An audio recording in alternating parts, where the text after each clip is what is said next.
lẽ tú tỏ mấy khi nó có khác này ông thiên ấy hôm đấy sẽ chắc thì xem rồi thiếu quê rồi thì lẽ ra nó hết mẹ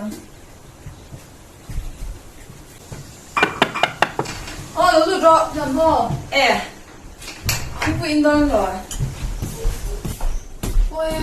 công hành biệt giá cái chế bốc cái kiểu làm biểu chấp đấy coi là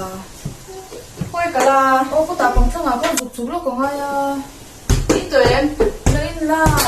để là một cái đấy là cháu tôi phải làm con chuyện là mình bốc rồi đến giờ và nó sôi tôi có sủi bản vết là con sụt thằng hai là cái đoạn tiên dưới này sẽ sang về đón trẻ em có thể nè em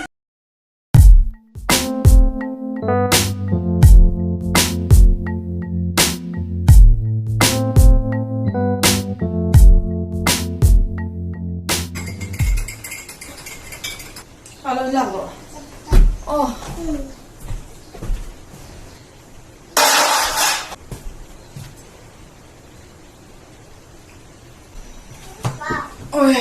ôi chung lẩu ấy chung lẩu thì tụi con